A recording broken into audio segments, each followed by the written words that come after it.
We'll continue with the communication interface, that is USB, Universal Serial Bus, that we have discussed yesterday. There is an organization which defines the rules of control, standards, everything introduced in the USB communication, that is USB.org. And I said the USBs which are available in the market, it is the latest USB 3.0, which has a high speed of 4.8 super speed, which is so super speed, not high speed, 4.8 gigabits per second is the rate of transfer. And the cost will also be high in case of USB 3.0. All the pen drives what you buy, it is always supports 2.0. If you see the cost of the same pen drive from the same vendor, if it is too high means the difference is in this is the version 3.0. Okay, that is why whenever you purchase a USB, see the version of the USB and also your system desktop computer. There should be a slot which supports USB 3.0. The slot should support USB 3.0. Then only it is useful. Or else you cannot directly simply purchase and use it. Okay. The next standards. The next standard. See the next the standards or the communication interface that we are going to discuss is IEEE, is Bluetooth, Wi-Fi, infrared. What is it? Zigbee. All those things that and also GPRS. These are the things we are going to discuss now. See IEEE, you know this is an organization. The IEEE is an organization that has given one communication bus and they have given a number for that, that is I1394. That cable, it is a wired, it is not a wireless communication, it is a wired communication. Have you seen this type of wires? USB you have seen. If you have seen this type of connectors, 4-pin connector or 6-pin connectors or 9-pin connectors, if you have seen this type of connectors, anyway, I think you can see these type of connectors even in the PlayStations. PlayStations, right? You know about PlayStation, gaming application with the hardware and also with the software, gaming application, PlayStation. There you have a ports to connect to the PlayStation. It will be like this. The cables used will be like this. This IEEE 1394 standard. Okay. This 1394, it is a wired communication, which is of a high speed. It is of high speed. Who has introduced it? It was introduced by Apple. And the terminology it was coined by given by this IEEE. Okay. The different vendors they have come up, they have implemented this IEEE 1394 standard and they have defined the bus. And see the Apple they call it as a firewire. The same technology that will be used by the Sony Ericsson they call it as I.Link. The Texas Instruments they call it as Link. See this is a technology communication interface where you can communicate, you can exchange the data. Okay. Different vendors they have used this IEEE 1394 and they have developed their communication bus. Okay. Okay. Whether it supports one-to-one or one-to-many, yes, it supports both peer-to-peer communication and also point-to-multi-point communication also it supports. For how many devices it can connect is up to 63 devices you can connect. From single device, you can connect up to 63 devices. That in that way, if you communicate, that we are going to connect as tree topology. Tree topology, star topology, mesh topology, bus topology, tree topology. This you are going to study in the data communication and some of the other things like mesh technology, tree topology, all those things that you have to learn is in the online sources itself. Okay. If it supports a one-to-one or one-to-many, What should be the length of that cable? The cable length, it supports 1394. As I said, if I show this type of cable, what should be the length of that cable? It is maximum up to 15 feet between the two devices you can connect. In that way, if you connect, you can expect up to maximum 3200 megabits per second, the data exchange speed we are talking about. Okay. As some of the examples, it supports three types of connectors. One, it can be 4 pin, or it can be 6 pin, or it will be 9 pin connectors. In that itself, in that connectors itself, it will carry the power to support the external devices. You no need to connect one more power device, power cable for that.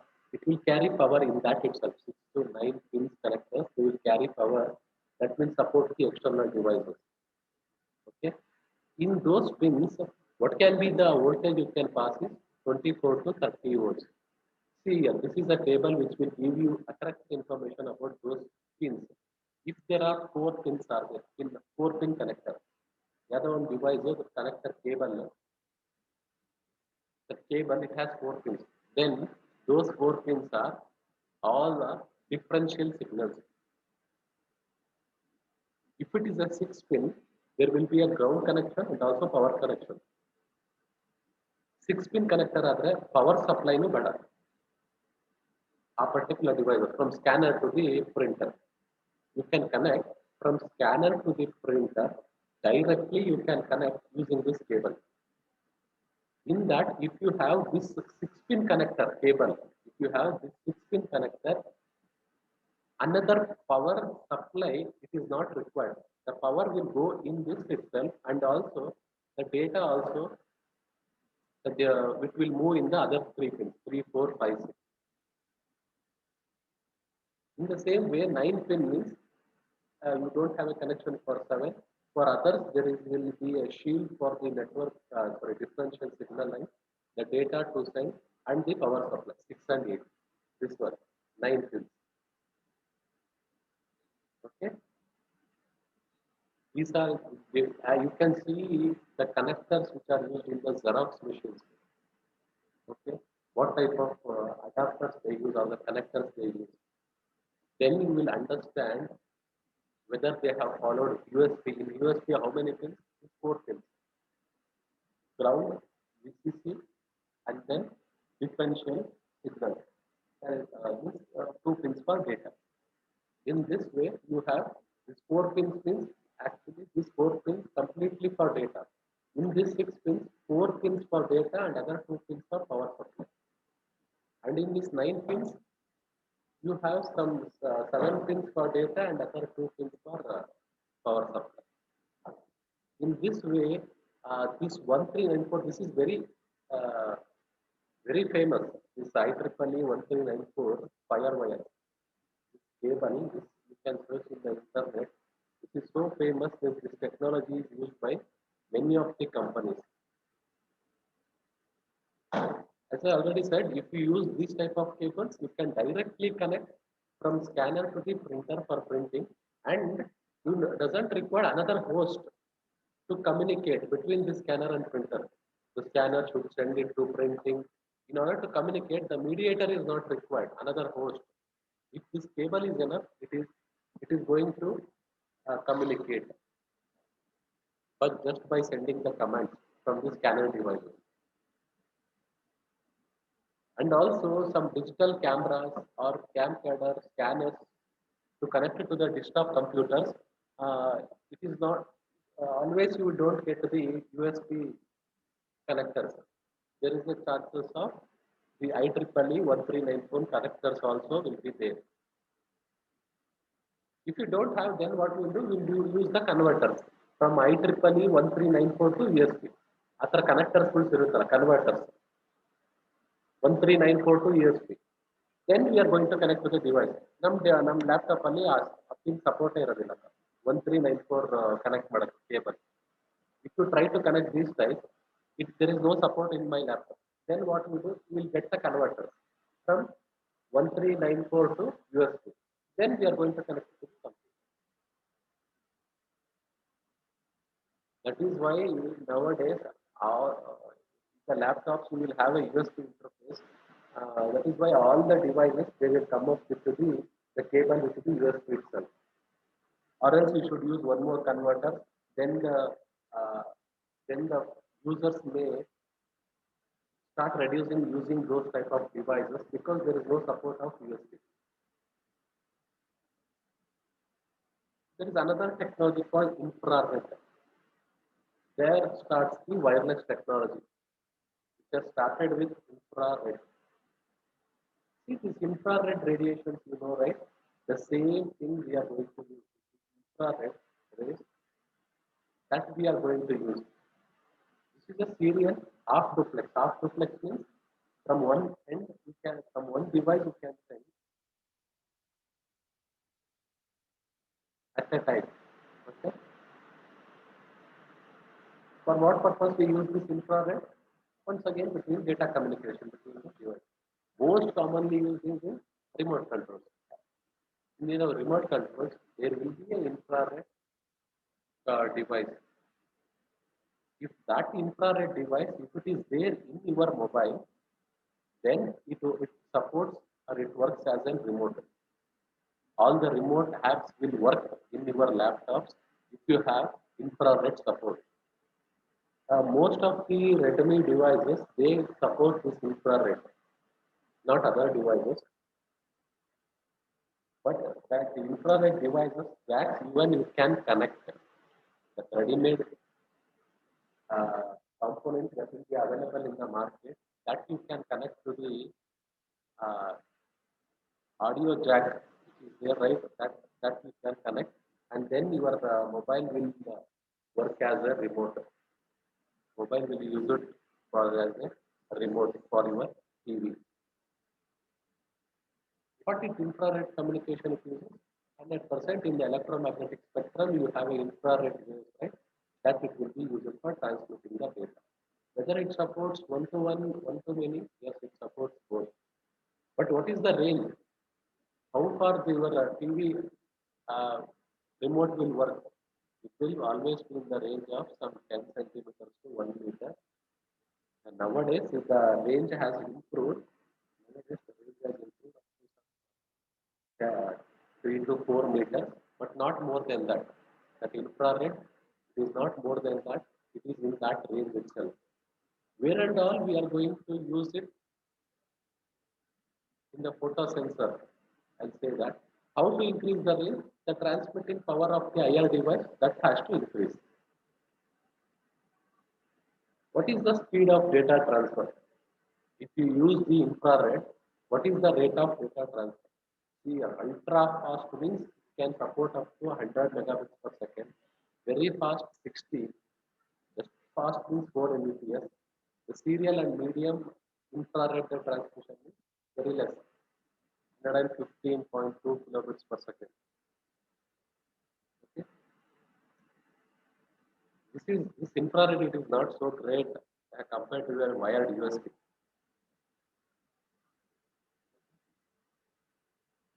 The data range is very less. That is why this infrared we are not going to use it.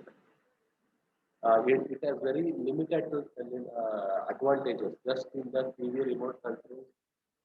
Or also there are light emitting diodes are there. I think I have discussed this in the optocoupler rating. Inside that there will be LED. That LED when it glows, it emits the infrared waves.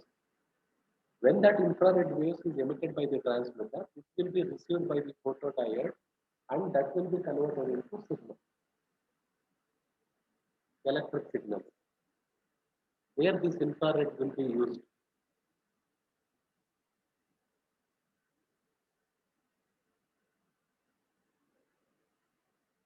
Which is called as a trans receiver means if both the devices, the transmitter and the receiver unit, they both supports IRDA communication or bi-directional, both the sides if you can transmit and also receive. All your towers, what we see, they are all transmitters. They can receive and they can also transmit. But the towers, what we see outside, it doesn't use this infrared waves. Which waves it is going to use? Which waves? Your the towers we are going to use. The tower going to use radio waves. Okay? See, the association or a regulatory body which is going to maintain this infrared is Infrared Data Association. This is the regulatory body. For all the things, for USB, USB.RG4, for IEEE 1314, IEEE. In order to define the standards and the license the specifications, there will be a regulatory body. Infrared Data Association is there. It always contains two parts. One is physical link part, another one is protocol part. Protocol, what it says, how to communicate, rules, it says rules. What the physical link says, how to uh, transmit the data between the devices.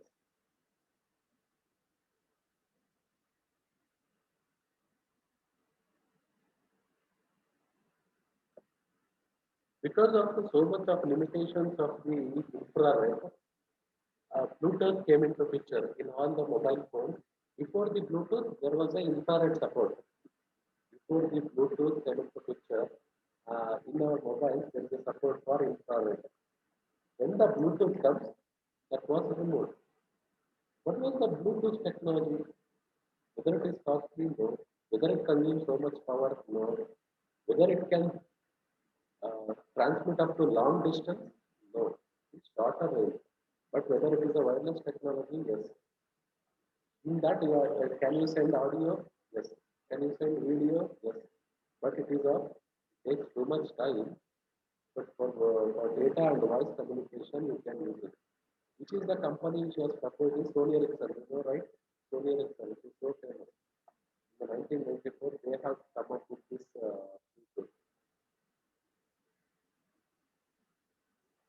infrared waves. But Bluetooth operates at radio frequency spectrum, radio waves.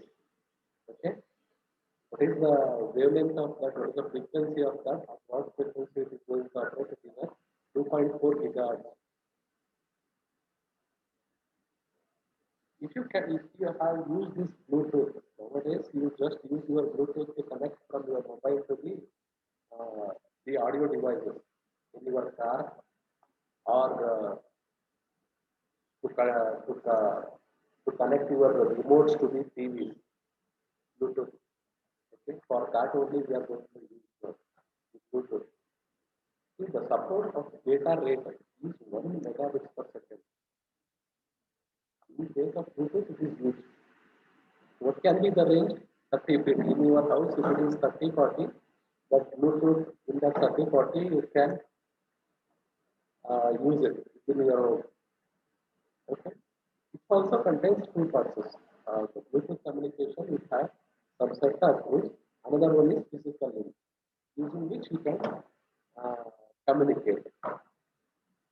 100% it is going to use radio waves. Uh, no doubt in that. They uses the radio frequency waves for communication.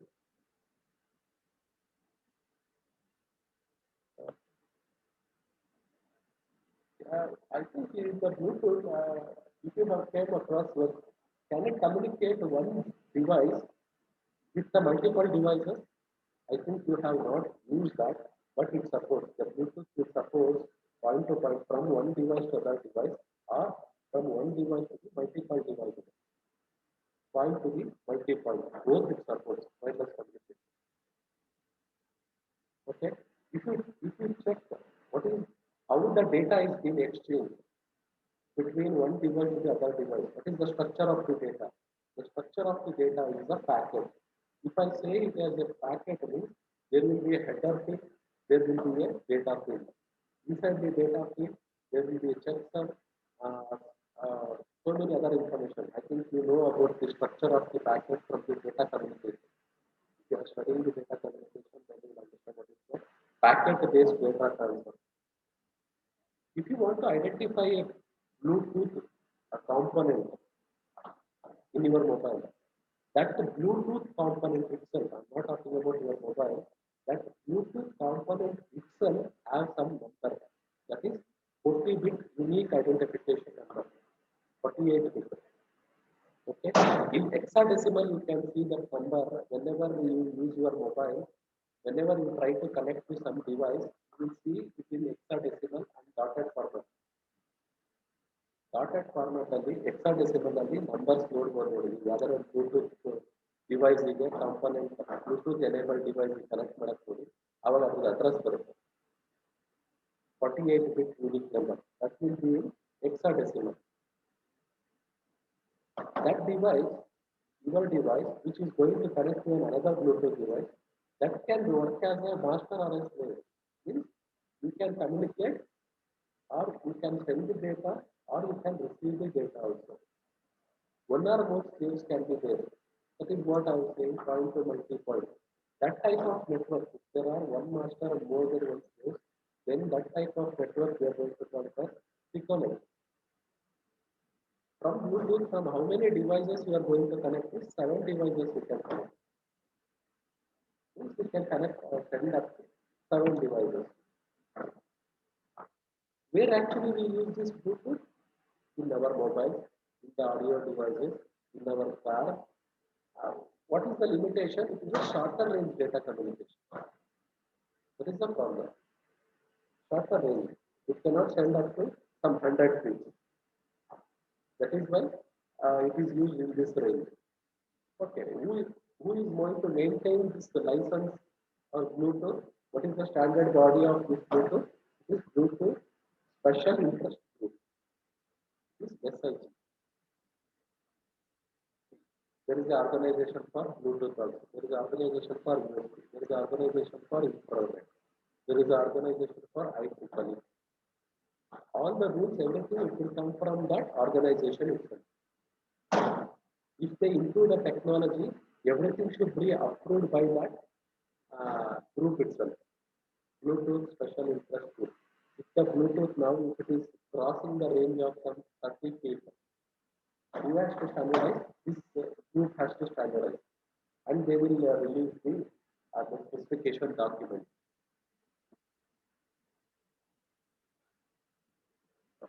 Next comes the Wi-Fi technology.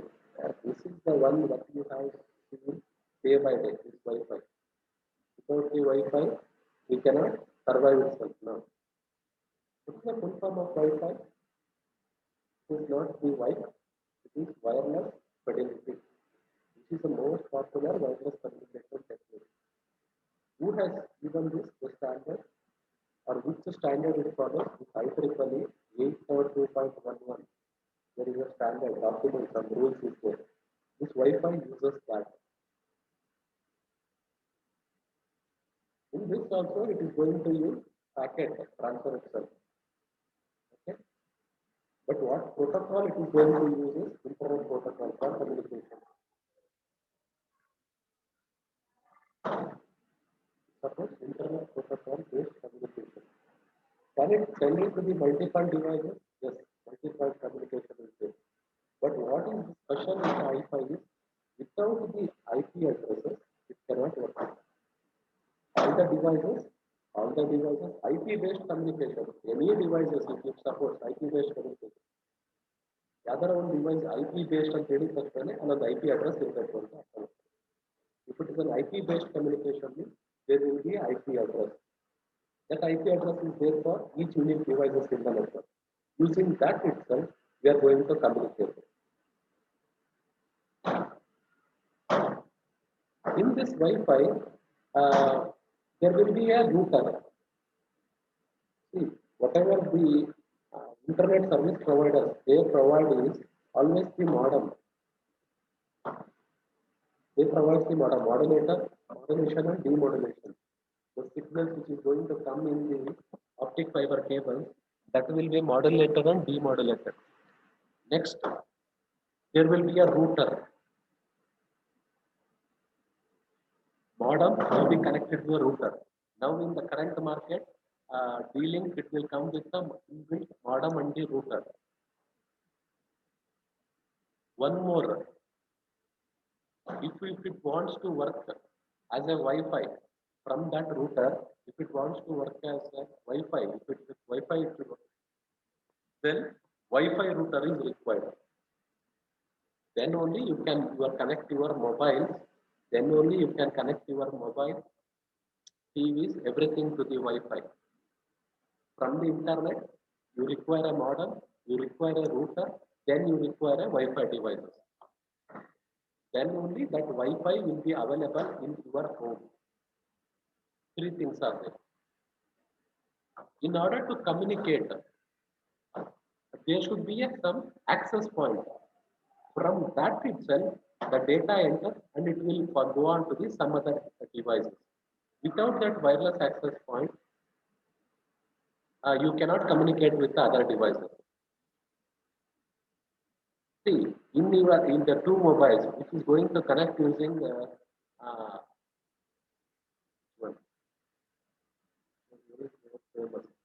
the Google now they are going, they have shared the called files.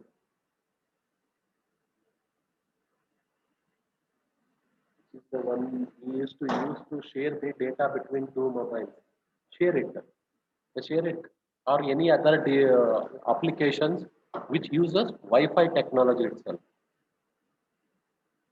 The apps that we are going to use it to exchange the data between two mobile devices, like share it, like files from the Google, uh, GeoShare, I think GeoShare is there. All these apps are to share the data between two devices. Okay. In that, what technology they use is wireless technology, that is Wi-Fi. In that Wi-Fi, one device is going to create the wireless access point. Then only with that point itself, means it is some address. With that address, from there only it is going to communicate.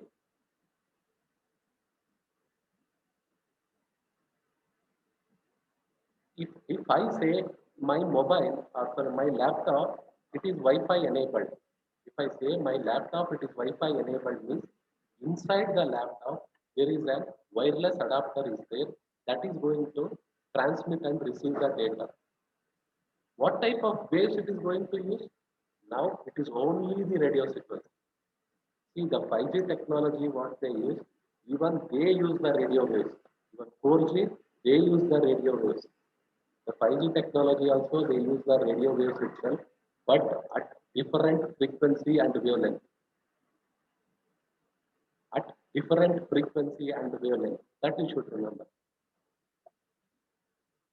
Every time the government calls for the spectrum sale, okay, they are going to give you the bandwidth within this range for Airtel company 2.2 gigahertz to 2.4 gigahertz in during this frequency range. In that wavelength itself, uh, the Airtel has to send the data. In next range, some other company has to purchase. All this deal it is in terms of crores. Okay, that spectrum will be sold out. Okay, okay. That was the scam that you have seen, the spectrum scam. It was during last before 10 years back. Okay, they have sold it for very low price, and there is a kickback afterwards. That is a different story. Okay, uh, a radio waves, the 5G technology, which uses the same radio waves but different frequency and wavelength. Okay, there is a Wi-Fi radio, that adapter which is there inside your laptop. That is why I can connect my laptop to the Wi-Fi device. At what radio spectrum it works? It is at 2.4 gigahertz or 5 gigahertz. Means if you check the frequency of that radio wave, that is 2.4 or 5 gigahertz. Okay, that is the story behind this Wi-Fi. This you know all the devices which connect to the Wi-Fi router.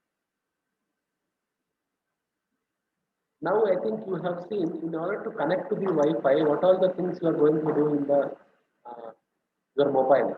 You will just click on the icon in the mobile. You will click on the icon called Wi-Fi. After that, what it happens, it will list the set of Wi-Fi networks which are available in that range. In that range, the range can be from 100 feet to 500 feet. It is based on the type of the antenna that you are going to use. Wi-Fi range is the type of the antenna. The antenna, if I say, means that stick. It is not always, it will be available outside. It can be inside also. Okay.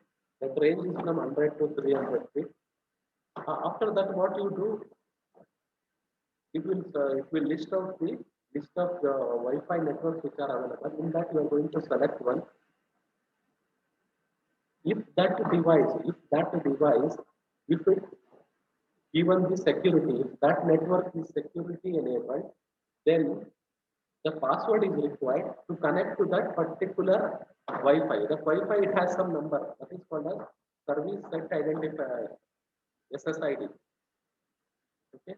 In order to connect to that, the password, if it is enabled, then there are different techniques in which the passwords are stored in the devices. There are some different security mechanisms are there. That is WEP, Wired Equivalency Policy, or Wireless Protected Access. Using that itself, we are going to communicate afterwards. The password will be stored in your mobile using some different mechanisms. It can be any mechanism, but you will see this type of names, WEP, WPA. That is a security mechanism. Because the others, without knowing the password, they should not connect to your network and communicate. That is the story behind this Wi-Fi. Okay, infrared was there, problem, limitations were there. There comes the Bluetooth. Still there is a problem.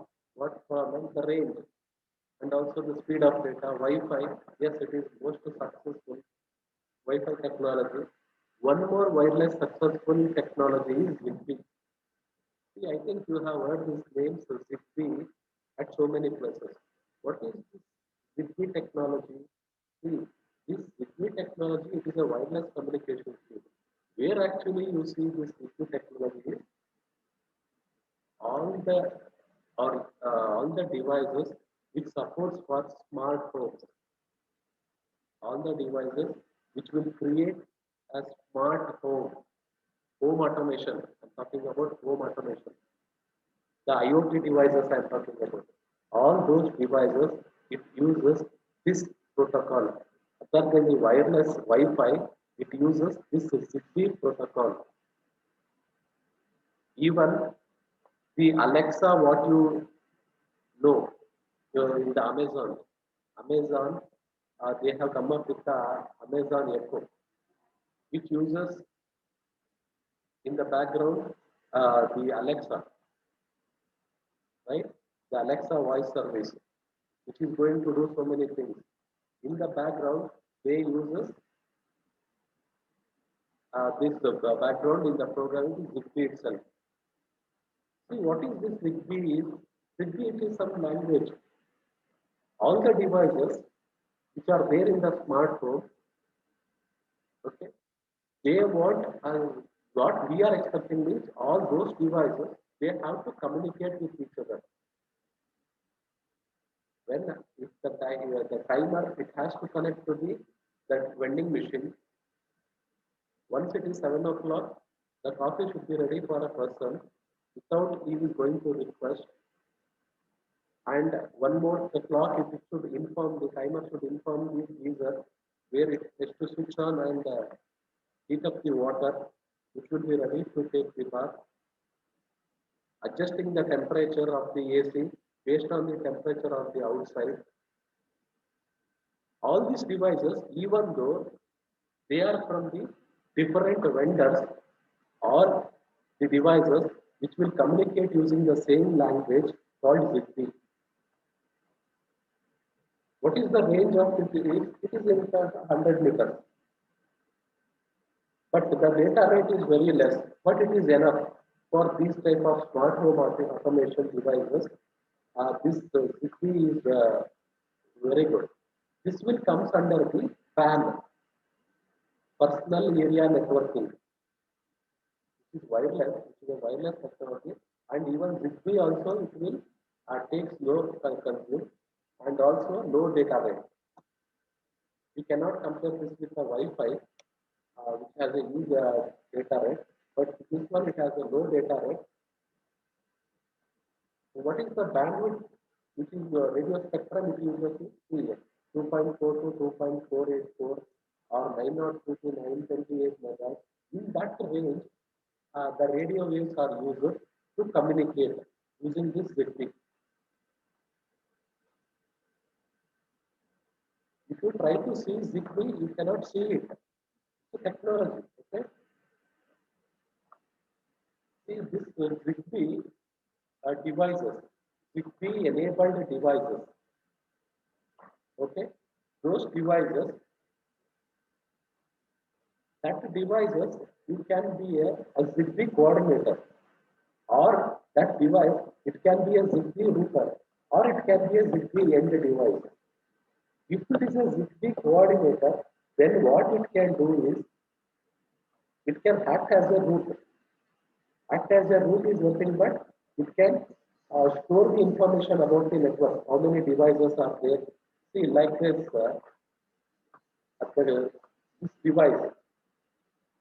this device, it can search. How you can use this Amazon Echo? If you ask Alexa, what is the trending? If you play 70s Bollywood music, Alexa, can you play Arabic songs? If you ask like this coordinator, it is going to search the information in the internet and it is going to play. Okay. Even it can store the information itself about the network, how many devices are there in case of smartphones. In case of smartphones, if there is a coordinator like this, Amazon Echo, if I say, Alexa, can you please switch on the light? Then it has to store some information about the person and also the devices, how many devices which are connected. Then that is Zigbee, it works as a coordinator there.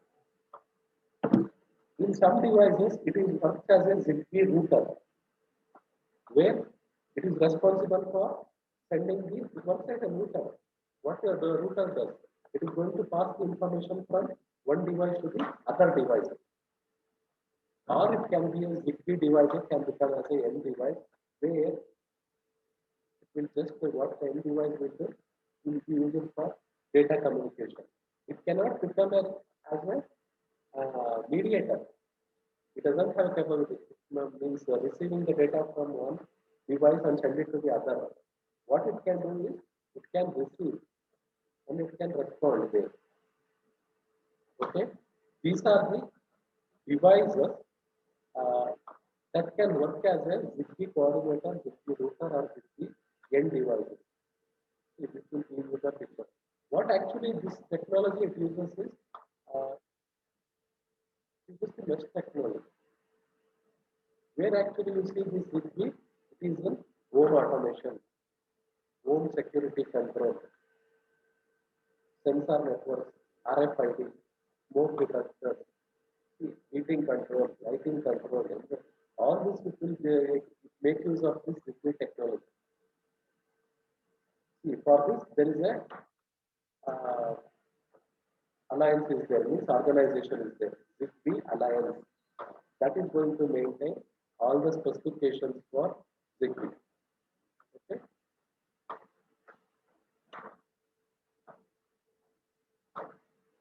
There is one more called this GPRS. See, what is this GPRS? This is a very old technology. Very old technology means when it was used in it was used during the 2G. When 2G was there, it was used. What is this technology, this GPRS? This GPRS, General Packet Radio Service, it's a technology for transferring the data. Nowadays, what is the technology which is there? LTE. In 4G, the technology that is used is LTE, long-term evaluation. See, if you see this table, then you can understand. 2G, GPRS, Edge. Then 3G, HSPA, HSPA plus. 4G means LTA, and then in 5G, 5G is the technology name, and they still they have to give you a specific name. Or else they just give the name itself. See the ranges of the download speed. 0.1, 0.3, 0.3, 150, 600 megabits per second.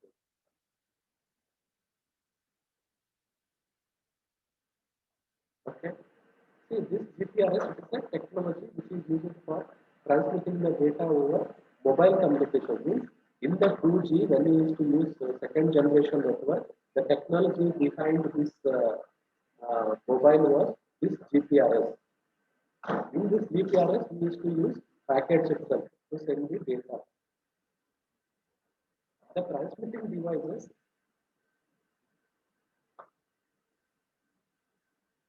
okay, I think this is time GPRS.